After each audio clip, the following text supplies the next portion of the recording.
Hello everyone! If you watched my last video, you'll know that I just finished making the top for my 1892 outfit. And in figuring out exactly what my top might have been historically called, I looked through a lot of different drawings for plastrons, chemisettes, and collars. I also since then have found some examples of different chemisettes and plastrons and collars, and one thing that really sticks out to me is that a lot of them have some beautiful lace detailing.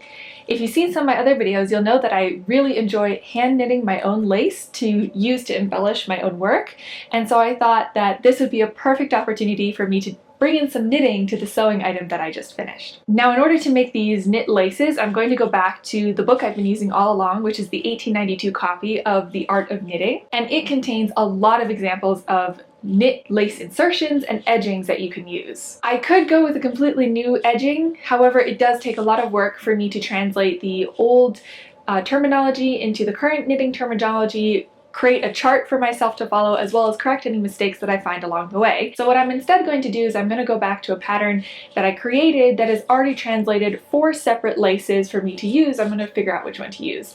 I'll leave a link down below to that one with all the translations done, but I'll also leave the link down below to the absolutely free version where you guys can go try to do your own translations and interpretations of that same exact lace. Alright, so let's go try out the 4 different lace insertions and edgings to see which one we're going to use on the chemisette.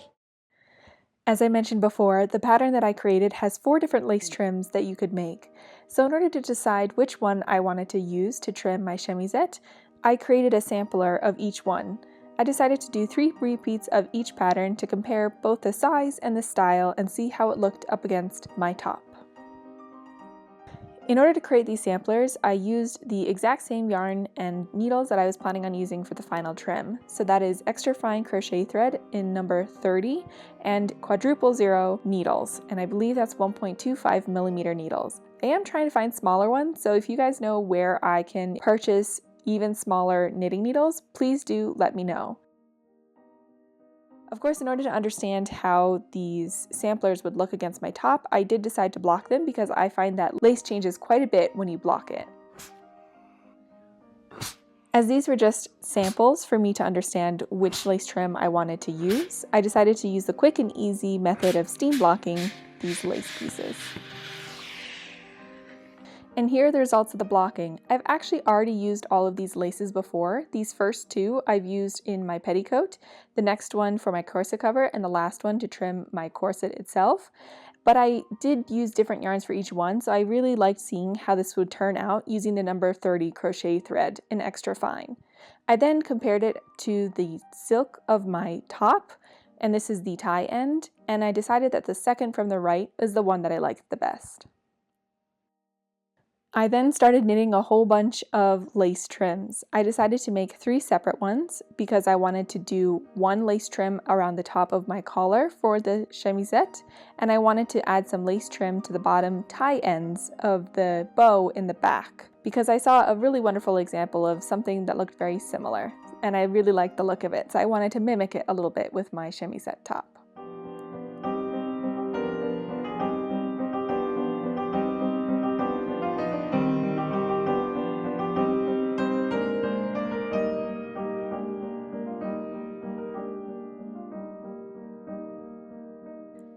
When I was finished knitting the 3 different sections of lace that I needed, I starched the lace using my own homemade starch from cornstarch, and I pinned it in place and let it dry overnight.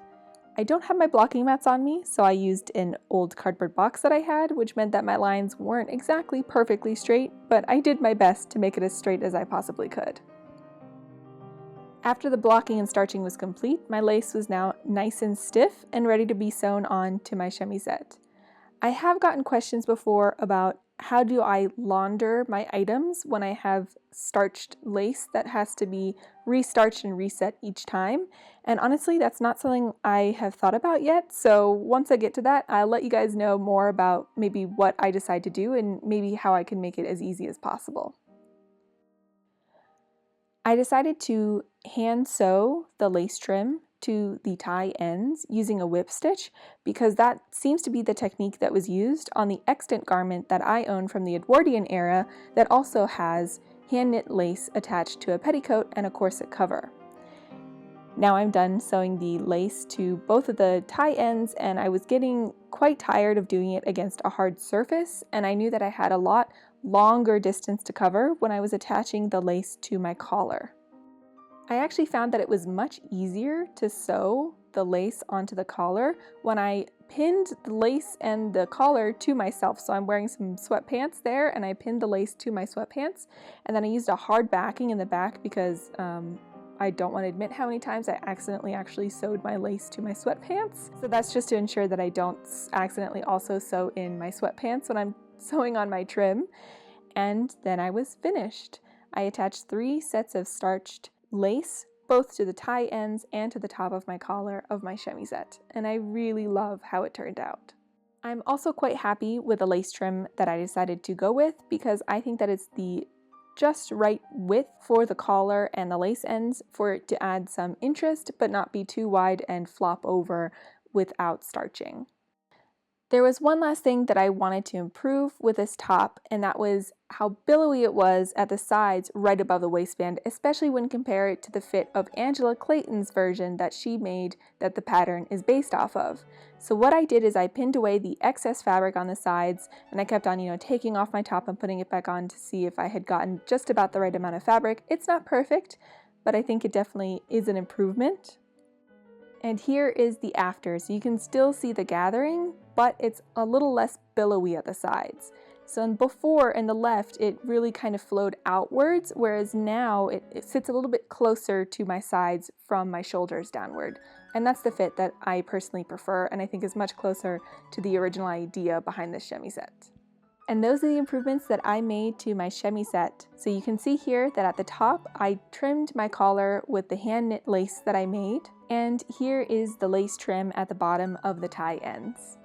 And that is it. So these are the improvements that I made to my chemisette, and I really love wearing it now between the tighter fit and the lace trim. I want to thank you guys again so much for watching and all of the advice and comments that you leave me. I really hope that you'll tune in again next time when I'll be adding something that I previously forgot to my skirt. If you enjoyed this video, feel free to give it a like. If you want to see more historical knitting and sewing, please feel free to subscribe, and I'll see you next time.